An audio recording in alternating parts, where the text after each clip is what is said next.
नमस्ते।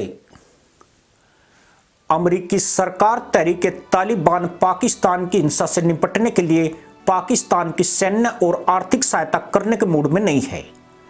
पाकिस्तान के सेना प्रमुख असीम मुनीर ने अपनी हालिया यात्रा के दौरान अमेरिकी नेतृत्व के सामने टीटीपी के खतरे की बात उठाई थी। मुनीर को अमेरिका से उसी तरह का समर्थन मिलने की उम्मीद थी जिस तरह से उनके देश को पूर्व में आतंकवाद के खिलाफ लड़ाई के लिए मिलता रहा है। मुनीर को क्यों अमेरिका से खाली हाथ लौटना पड़ा है और क्यों अमेरिका पाकिस्तान को अहमियत नहीं दे रहा है, ये बड़े सवाल हैं। अपने दौरे में जनरल मुनीर अमेरिकी अधिकारियों को यह समझाने की कोशिश कर रहे थे कि टीटीपी न सिर्फ पाकिस्तान के लिए बल्कि अमेरिका के लिए भी बड़ा खतरा है। इसके लिए उन्होंने 2010 में न्यूयॉर्क के टाइम्स स्क्वायर में एक बम हमले की कोशिश में टीटीपी आतंकियों की संलिप्तता को भी याद दिलाया। उन्होंने अमेरिका को यह भी याद दिलाया कि 2009 में अफगानिस्तान में टीटीपी के आत्मघाती हमले में केंद्रीय खुफिया एजेंसी के अधिकारी मारे गए थे। पाकिस्तान के इशारे पर अमेरिका ने ड्रोन हमले करके 2009 में टीटीपी के शीर्ष नेतृत्व को नष्ट कर दिया था। पाकिस्तानी सेना एक बार फिर अमेरिका को दोनों तरफ उसी निगाह से देख रही थी। पाकिस्तानी सेना को सबसे ज्यादा तकलीफ इस बात से है कि अमेरिका सीधे तौर पर तालिबान शासन से डील कर रहा है, जिससे पाकिस्तान अधर में लटक गया है। पाकिस्तान और अमेरिका के लिए अफगानिस्तान की धरती से पैदा होने वाले खतरे भी अलग अलग हैं, जिससे दोनों देशों के लिए एक मंच पर आना मुश्किल हो रहा है। अमेरिकी दृष्टिकोण से अल कायदा और आईएसकेपी इस क्षेत्र में उसके हितों के खिलाफ दो बड़े खतरे रहे हैं।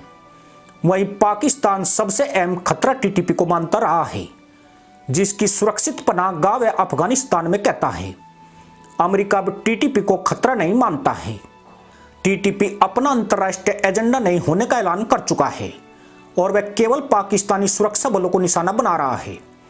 ऐसे में टीटीपी अगर अमेरिका को कोई नुकसान नहीं पहुंचा रहा है तो टीटीपी को निशाना बनाकर अमेरिका क्यों एक नया दुश्मन पैदा करने की गलती करेगा। ऐसे में अमेरिका टीटीपी को क्यों निशाना बनाएगा। अमेरिका डूरंड रेखा के पार यानी अफगानिस्तान में भी पाकिस्तानी सेना की किसी कार्रवाई को मंजूरी नहीं दे सकता है, जिससे तालिबान के साथ संघर्ष भड़क जाए। उसका अब अफगानिस्तान में फिर से किसी संघर्ष में उलझने का मन नहीं दिखता है। वास्तविकता यह है कि पाकिस्तान अब अमेरिका के लिए महत्वपूर्ण रुचि वाले देश के रूप में नहीं दिखता है, जैसा कि दशकों तक रहा है। यह भी ध्यान देने की बात है कि अमेरिका अप्रत्यक्ष तौर पर पहले यूक्रेन, रूस और इजराइल हमास जंग में शामिल है। ऐसे में वह नए संघर्ष में जाने की कोई इच्छा रखता हुआ नहीं दिखा है।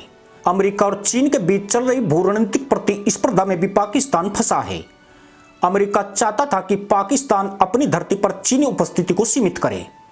चीन पाकिस्तान पर दबाव डाल रहा है कि वह बेल्ट एंड रोड पहल का विस्तार करने और काबुल को भी जोड़ने में मदद करे। इस सब की वजह से भी मुनीर अमेरिकी अधिकारियों को ज्यादा प्रभावित नहीं कर सके। जानकारी के मुताबिक मुनीर अपने अमेरिकी वार्ताकारों से सिर्फ यही भरोसा पा सके कि अमेरिका आगामी आम चुनाव के नतीजों की परवाह किए बिना सेना के साथ व्यापार करना जारी रख सकता है। इसके अलावा कोई बड़ी मदद न देकर अमेरिका ने मुनीर के मिशन टीटीपी की हवा निकाल दी है। इसी के साथ अनुमति दोस्तों, जय हिंद, वंदे मातरम।